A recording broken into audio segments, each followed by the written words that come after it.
ex na kayo, ex-lovers na kayo. So kahit anong gawin natin, meron na kayong mali siya sa katawan. Naintindihan mo yung point? Opo. Parang ang hirap lang po talaga kasi parang kasi hindi, ang sabi po, ito naman pong yung giwalay po kami, parang sinabi niya lang na naguguluhan siya, but pala, na nagkakaroon na communication between sa kanila ng ex niya. Yun. Tapos parang binasura na lang akong bigla. Angie! Huwag ka mag-girl sa tanong ko, ha? Alright? I want you to keep an open mind. Okay lang ba?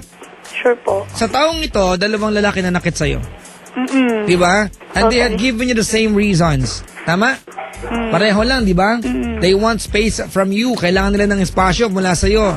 Ano mali sa pagkatao mo? Yun nga din po yung tinatanong ko eh. Yung lagi ko tinatanong. Parang sinasabi nila lagi wala naman daw mali. Parang kasi kung iniwan ka ng parehong lalaki, potential guys ito, diba? Parehong lalaki that giving you the same the same reasons kung ba't ka nila iiwan, that tells something about your personality. Ba't nila ginagawa sa'yo to? Hindi kasi parang, ewan ko nga din po eh. Pero as in po, parang naging naman po ako.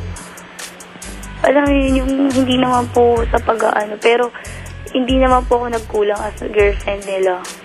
Yan ang sa pananaw mo. Paano kung hindi ka nga nagkulang pero sumusobra ka palagi?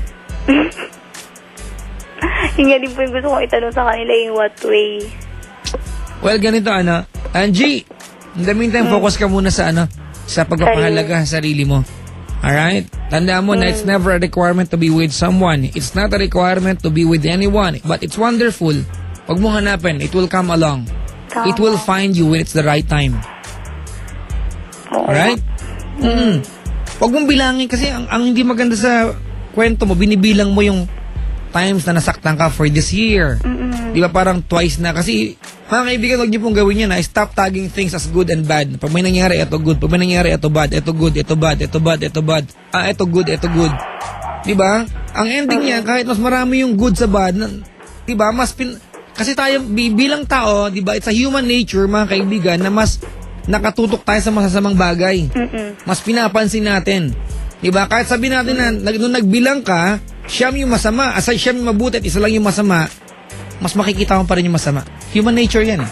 So wag mong bilangin yung mali sa taong ito. Naman, di ba? Ganun talaga pag nagmamahal. Sige.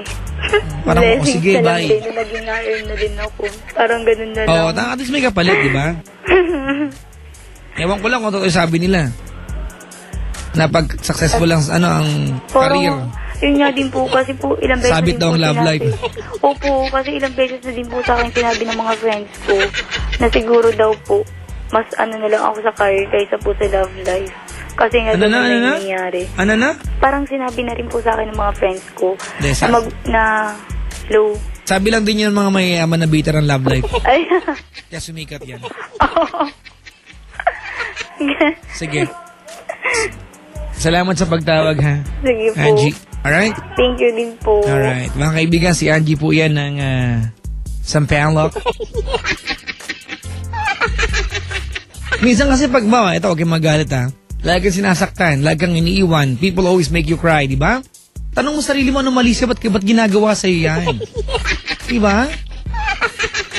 Kung every time you're being pushed around, naloloko ka palagi, di ba? Iniiwan ka, sinasaktan ka, at palagi na lang ganon, di ba? Mag-reflect ka sa sarili mo, baka may mali sa pagkatao mo. Di ba? Baka may mali sa pagkatao mo.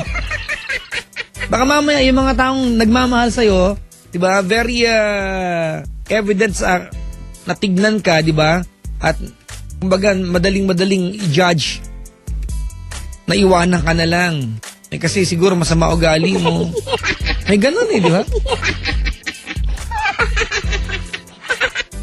Mga tipong lagi na lang ko iniiwan, sinasaktan ako. Ang hirap-hirap ng buhay ko, walang love life. Pero masama pala ugali mo. Mantapang-tapang mo pala ako, lagi kong sinasabi, mga kaibigan.